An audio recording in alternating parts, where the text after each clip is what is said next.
Hello everyone, दोस्तों मैं अरुण शर्मा। आप देख रहे हैं द सोर्स। दोस्तों इस वीडियो में बात करने वाले हैं कंगना रनौत के बारे में कि कंगना रनौत बीजेपी में इस बार अपनी पारी खेलने को तैयार है। अगर आप चैनल पहली बार हैं जुड़ सकते हैं सारी वीडियो को देखने। दोस्तों बात करते हैं जानी मानी फिल्म एक्ट्रेस कंगना रनौत के बारे में कि काफी दिनों से वो बीजेपी के लिए ताली बजा रही थी और बीजेपी के बयानों में हमेशा सबसे आगे रहती थी। और देखा जाए तो उन्होंने फिल्म इंडस्ट्री को छोड़ने के लिए काफी दिनों से बाय बाय कर दिया। अब देखा जाए तो बीजेपी में उन्होंने काफी दिनों से गाल बजा रही थी और बीजेपी के लिए बड़ जोड़े बयान देती रहती थी। बीजेपी उन पे मेहरबान थी और उन्होंने कुछ दिन पहले बीजेपी पार्टी ज्वाइन कर ली। और अब मुद्दे की बात यह है कि वो लोकसभा 2024 के लिए हिमाचल की सीट से अपना परचम लहराना चाहती हैं और मंडी सीट के लिए उन्होंने आवेदन के लिए डिमांड की है। प्रतिभा सिंह देखा जाए तो शिमला से अगर बात कर लेते हैं तो वो हमेशा राजकुमारी खड़ी होती थी, पर इस बार कांग्रेस की घमासान के चलते उन्होंने सीट से लड़ने से इनकार कर दिया है। और वहां से देखा जाए तो कंगना रनौत बाजी मार सकती है और अंदरूनी रूप से प्रतिभा सिंह को समर्थन देती नजर आ रही है। कंगना रनौत कहती हैं वैसे तो वो किसी परिचय का मोहताज नहीं है, पर सही समय है राजनीति में आने के लिए और वो मोदी जी के इस कार्यकाल से बहुत खुश है। अमृतकाल की वर्षा में वो नहाना चाहती हैं और देखा जाए तो बीजेपी के लिए बड़ बोले बयानों के लिए जानी जाती है।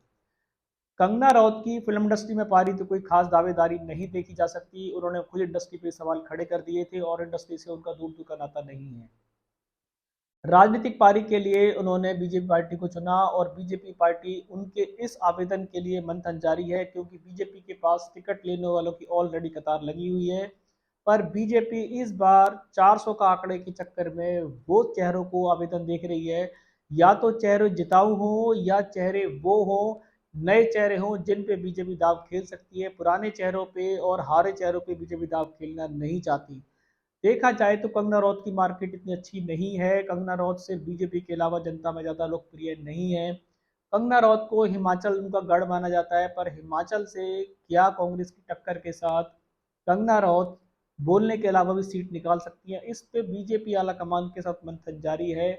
और दिल्ली में उनकी दर दर बैठकें शुरू हो चुकी हैं, पर अभी तक कंगना रनौत का नाम हिमाचल की सीट से क्लियर नहीं किया गया कि मंडी से उनको सीट मिल जाएगी। पर बीजेपी का मुद्दा गर्म है और देखा जाए तो कंगना रनौत इस बार सीट लेने के लिए सारे पैंतरे आजमा रही हैं। अब बीजेपी आला कमान और देखा जाए तो हिमाचल की गठबंधन से उनको क्या टिकट मिलेगी, और अगर बीजेपी उनके पहले रुझान के ऊपर उनको टिकट दे भी देती है तो कांग्रेस में, जहां हिमाचल में अभी कांग्रेस का गढ़ है, वहां से कंगना रनौत पहली पारी में टिकट निकाल पाएंगी। ये सबसे बड़ा तिकड़मबाजी बजेगी इसमें।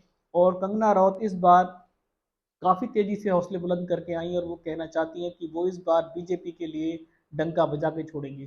कंगना रनौत की पहली पारी हिमाचल से, मंडी से होने वाली है। क्या बीजेपी उनके इस आवेदन को स्वीकार करेगी? क्या कंगना रनौत पहली पारी में हिमाचल में कांग्रेस के गढ़ में, सरकार में उनको कुछ करके दिखा पाएगी और बीजेपी के लिए खाता खोल पाएगी? ये अभी कंगना रनौत के ऊपर काफी सारे सवाल, मंथन जारी है और बीजेपी आलाकमान इस मंथन पे विचार विमर्श कर रहा है कि कोई भी सीट बिना जिताऊ चेहरे के लगाना इस बार जोखिम बीजेपी लेना नहीं चाहती।